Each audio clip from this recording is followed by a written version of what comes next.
Olá, dando continuidade no estudo da obra de André Luiz, Os Missionários da Luz, psicografia de Chico Xavier, agora a segunda e última parte do capítulo 16, que se denomina Incorporação. Como visto na gravação de vídeo anterior, o grupo onde trabalhava o companheiro Dionísio, desencarnado recentemente, aquele grupo solicitava permissão para que ele se manifestasse através da médium Otávia para a consolo da família e também para a conversa com o grupo de estudos a que ele pertencia naquela casa. Tá? Então nós vimos todo o preparo que antecede a esta reunião e agora vamos à reunião propriamente dita, né? Nós tínhamos terminado com esse trecho e damos continuidade na narrativa de André Luiz. Às 20 horas, reunida a pequena assembleia dos irmãos encarnados, foi iniciado o serviço com a prece comovedora do companheiro que dirigia aquela casa. Valendo-se do concurso magnético que lhe fora oferecido, a médium sentia-se francamente mais forte. Mais uma vez contemplava admirado o fenômeno luminoso da epífise e acompanhava o valioso trabalho de Alexandre na técnica de preparação mediúnica, reparando que ali o incansável instrutor se detinha mais cuidadosamente na tarefa de auxílio a todas as células do córtex cerebral, aos elementos do centro da linguagem e às peças e músculos do centro da fala. Terminada a oração e levado a efeito o equilíbrio vibratório do ambiente, com a cooperação de numerosos servidores do nosso plano, Otávia foi cuidadosamente afastada do veículo físico em sentido parcial, aproximando-se então Dionísio, o espírito comunicante, que também parcialmente começou a utilizar-se das possibilidades dela. Otávia mantinha-se a reduzida distância, mas com poderes para retomar o corpo a qualquer momento num impulso próprio, guardando relativa consciência de que estava ocorrendo, enquanto que Dionísio conseguia falar de si mesmo, mobilizando, no entanto, potências que se lhes não pertenciam e que deveria usar cuidadosamente sobre o controle direto da proprietária legítima e com a vigilância afetuosa de amigos e benfeitores que lhe fiscalizavam a expressão com o olhar, de modo a mantê-lo em boa posição de equilíbrio emotivo. Veja que no processo que aqui dito deste episódio, denominado incorporação, não quer dizer que o espírito comunicante toma o corpo do médium. Não. O fenômeno mediúnico ele se dá perispírito a perispírito. Evidentemente, como aqui dito, a médium, Otávia, ela se mantém um pouco afastada do seu corpo físico terrestre, mas com total controle sobre o seu próprio organismo. Enquanto que Dionísio, em perispírito, já é um espírito desencarnado, ele se aproxima igualmente deste perispírito de Otávia para poder fazer a sua comunicação. Note que há da própria médium, que é a primeira a tomar consciência do que está acontecendo com o seu organismo, e também de toda a esfera espiritual ali em torno deste espírito comunicante. Dando continuidade. Diz André Luiz, reconheci que o processo de incorporação comum era mais ou menos idêntico ao da enxertia da árvore frutífera. A planta estranha revela suas características e oferece seus frutos particulares, mas a árvore enxertada não perde sua personalidade e prossegue operando em sua vitalidade própria. Ali também, Dionísio era um elemento que aderia às faculdades de Otávia, utilizando-as na produção de valores espirituais que lhe eram característicos, mas naturalmente subordinado a médium, sem cujo crescimento mental fortalece e sem cujo crescimento mental, fortaleza e receptividade não poderia o comunicante revelar os caracteres de si mesmo perante os assistentes. Por isso mesmo, logicamente, não era possível isolar por completo a influenciação de Otávia Vigilante. O que acontece no processo mediúnico é que o médium mantém as suas próprias características, nessa fala de André Luiz, e transmite as ideias da qual o espírito comunicante quer comunicar. Evidentemente que as características, muitas vezes, da fala do espírito comunicante podem ser reveladas, mas a clareza de ideias e o palavreado é própria da própria médium. A casa física era o seu templo que urgia defender contra qualquer expressão desequilibrante. E nenhum de nós, diz André, os desencarnados presentes, tinha o direito de exigir-lhe maior afastamento, porquanto lhe competia guardar as suas potências fisiológicas e preservá-las contra o mal, perto de nós outros ou à distância de nossa assistência afetiva. A nossa atmosfera de harmonia, porém, não conseguia sossegar e a perturbadora expectativa dos companheiros encarnados. Entre nós prevaleciam o controle, a disciplina, o autodomínio. Entre eles, os encarnados sopravam o desequilíbrio e a inquietação. Exigiam Dionísio, homem, pela boca de Otávia, mas nosso plano nos impunha um Dionísio, espírito, pelas expressões da média, como aqui anteriormente dissemos.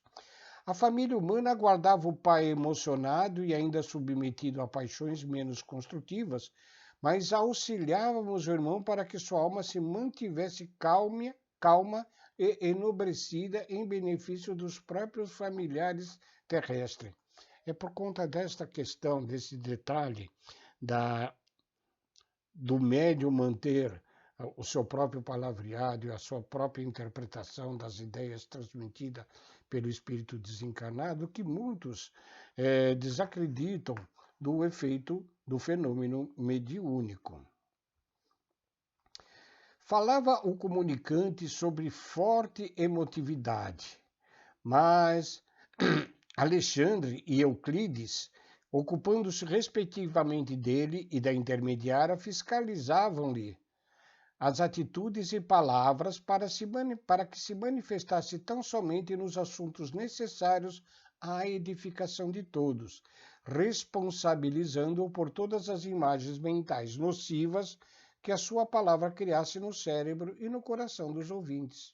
Em vista disso, o comunicante portou-se em todos os pontos da mensagem falável com admirável dignidade espiritual, fazendo, porém, verdadeiros prodígios de disciplina interior, para calar certas situações familiares e conter as lágrimas estancadas no seu coração. Depois de falar quase 40 minutos, dirigindo-se à família e aos colegas da luta humana, Dionísio despediu-se repetindo tocante oração de agradecimento que Alexandre lhe ditou, comovido. Nosso concurso decorrera com absoluta harmonia. O manifestante ofereceu os possíveis elementos de identificação pessoal, mas a pequena congregação de encarnados não recebeu a dádiva como seria de desejar. Interrompida a concentração mental com o encerramento, iniciaram-se as apreciações, verificando-se que 4/5 dos assistentes não aceitavam a veracidade da manifestação. Somente a esposa de Dionísio e alguns raros amigos sentiram-lhe efetivamente a palavra viva e vibrante. Os próprios filhos internaram-se pela região da dúvida e da negativa. Muito comum estas manifestações, onde se evocam espíritos conhecidos, né, que, dada a circunstância do processo da mediunidade, né, não reconhecem os detalhes da voz do comunicante, mas que sim são interpretados pelo próprio médium. Interpelados por um dos companheiros, expressou-se o filho mais velho. Impossível, não pode ser meu pai. Se fosse ele o comunicante, teria naturalmente comentado nossa difícil situação em família. Este é o maior problema, né, daqueles encarnados que desejam a comunicação, achando que do lado de lá os espíritos têm ciência de tudo do que acontece do lado de cá e que têm autoridade ou autorização para se manifestar em benefício deste ou daquele grupo familiar ou de amigos. Outro dos filhos de Dionísio juntou levianamente. Não acredito em semelhante manifestação. Se fosse o papai, teria respondido às minhas interrogações íntimas. Será que no outro mundo os pais não mais se recordam do carinho devido aos filhos?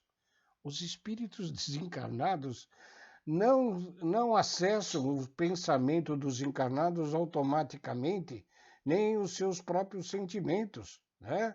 É preciso que haja uma certa evolução do espírito desencarnado para ter acesso a estes tipos de sentimento dos seus familiares. E até porque, mesmo que ele tivesse o acesso aos pensamentos íntimos deste filho, né, não era propício ele se manifestar nesse sentido. No grupo em palestra, formado num dos recantos da sala, começou a insinuação maledicente. Apenas a viúva e mais 3 irmãos de ideal se mantinham juntos da médium, incentivando-lhe o espírito de serviço, através de palavras e pensamentos de compreensão e alegria. No agrupamento onde os filhos externavam ingratas impressões, um amigo do tocado de cientificismo afirmava solene: não podemos aceitar a pretensa incorporação de Dionísio. Otávia conhece todos os pormenores de sua vida passada, permanece quase que diariamente em contato com a família e o espírito comunicante não revelou particularidade alguma pela qual pudesse ser identificado. E depois de lançar a cinza do cigarro em pequenino vaso próximo, acrescentava mordaz: o problema da mediunidade é questão muito grave na doutrina. O animismo é uma erva daninha em toda parte. Nosso intercâmbio com o plano invisível está repleto de lamentáveis enganos. Um dos rapazes presentes arregalou os olhos e perguntou de súbito: considera, porém, o senhor que Dona Otávia seria capaz de enganar-nos? Não conscientemente, tornou o cientificista com um sorriso de superioridade. Entretanto, inconscientemente, sim. A maioria dos médios é vítima dos próprios desvairamentos emotivos. As personalidades comunicantes em sentido comum representam criações mentais dos sensitivos. Tenho estudado pacientemente o assunto para não cair, como acontece a muita gente, em conclusões fantásticas. Há que fugir do ridículo, meus amigos, continuando a sorrir sarcástico e acentuava triunfante. As imersões do subconsciente nas hipnoses profundas conseguem desnortear os mais valentes indagadores. Como foi visto já na primeira parte deste capítulo, na outra gravação do vídeo, né, é muito comum essa posição de muitos ditos cientistas do espiritismo, né, a respeito do animismo, que seria a própria manifestação do espírito do médium em comunicação espontânea, né? No entanto, mesmo que isso se desse, este espírito estaria dando ciência do seu lado de conhecimento espírito, e não do seu lado de conhecimento de encarnado, tão somente.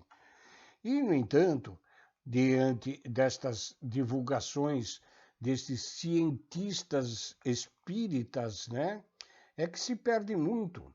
Na primeira parte nós falávamos, e Alexandre já esclarecia ao próprio André Luiz, de que falta aos irmãos encarnados aqui na Terra, nos que militam no estudo da mediunidade, né? Falta muito sentimento. são muito mais materialistas do que espiritualistas na realidade. E como se as palavras difíceis, as referências preciosas representassem a derradeira solução do assunto, prosseguia enfático este cientificista. A fim de corrigir os desbordamentos da imaginação no espiritismo, criou-se a metapsíquica para dirigir as nossas pesquisas intelectuais, e não podemos esquecer que o próprio Richer morreu duvidando. Não lhe bastaram dezenas de anos consecutivos ao estudo sistemático dos fenômenos. As próprias materializações não lhe asseguraram a certeza da sobrevivência. Portanto, a reduzida assembleia escutava-lhe a palavra importante como se ouvisse um oráculo infalível. Noutro recanto do salão, comentava-se o mesmo assunto discretamente. Não acredito na veracidade da manifestação, afirmava em voz baixa uma senhora relativamente moça, dirigindo-se ao marido e às amigas. Afinal de contas, a comunicação primou pela banalidade, nada de novo. Para mim, as palavras de Otávio procedem dela mesma. Não senti qualquer sinal concluente, com respeito à possível presença de nosso velho amigo. Seria muito desinteressante a esfera dos desencarnados se apenas proporcionasse aos que nos precedem as frivolidades que o suposto Dionísio nos trouxe. Talvez tenha havido uma perturbação, disse o esposo da mesma senhora. Não nos achamos livres dos mistificadores do plano invisível. O grupo abafava um riso franco. Nunca experimentei tanta decepção como nesses instantes em que examinava o processo de incorporação mediúnica. Ninguém ali, no entanto, ponderava as dificuldades com que Euclides, o dirigente espiritual do trabalho, o bom cooperador espiritual, fora defrontado para trazer à casa o conforto daquela noite. Ninguém ali ponderava sobre a luta que o acontecimento representava para a própria médium, interessado em servir com amor na causa do bem. Os companheiros encarnados sentiam-se absolutamente credores de tudo. Os benfeitores espirituais, na apreciação dos presentes, não passariam de meros servidores dos seus caprichos, a voltarem do além-túmulo tão somente para atender-lhe ao gosto de novidades.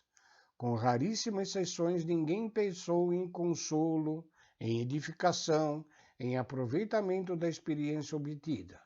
Ao invés do agradecimento, da observação edificante, cultivava-se a desconfiança e a maledicência. Alexandre percebeu que Euclides acompanhava a cena com justificado desapontamento. Agravado pelas advertências da véspera, mas praticando ao seu culto de amor e gentileza, um instrutor recomendou-lhe o afastamento, confiando-lhe aos cuidados a entidade comunicante que deveria regressar sem perda de tempo ao lugar de origem. O instrutor acercou-se de mim, compreendeu meu espanto e falou: "Não se admire, André. Nossos irmãos encarnados padecem complicadas limitações." Mostrou a fisionomia confiante, sorridente e acentuou: "Além disso, como você observa, André, a maioria tem o cérebro hipertrofiado e o coração reduzido. Nossos amigos da crosta comumente criticam em demasia e sentem muito pouco. Estimam a compreensão alheia. Todavia, raramente se dispõem a compreender os outros. Mas o trabalho é uma concessão do Senhor e devemos confiar na providência do Pai, trabalhando sempre para o melhor." Em seguida, fez algumas recomendações a alguns amigos que ficariam na tenda de realização espiritual e falou: "Vamo-nos."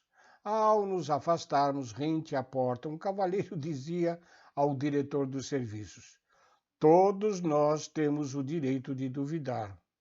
Eu não ouvi a resposta, diz André, do interlocutor encarnado, mas Alexandre considerou com a expressão fisionômica de um pai otimista e bondoso: "Quase todas as pessoas terrestres que se valem de nossa cooperação se sentem no direito de duvidar.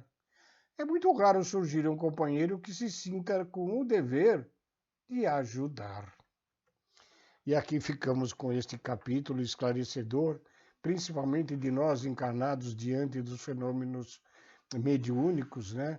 Da incompreensão que ainda aflige a grande maioria de todos nós encarnados, né?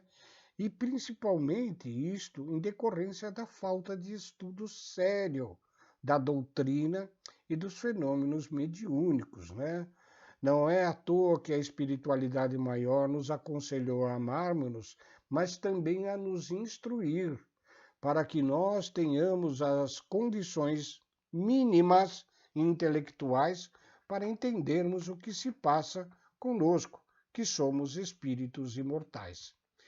Esta é a última parte do capítulo 16, Incorporação, e em próxima gravação teremos o episódio 17, que se denomina doutrinação.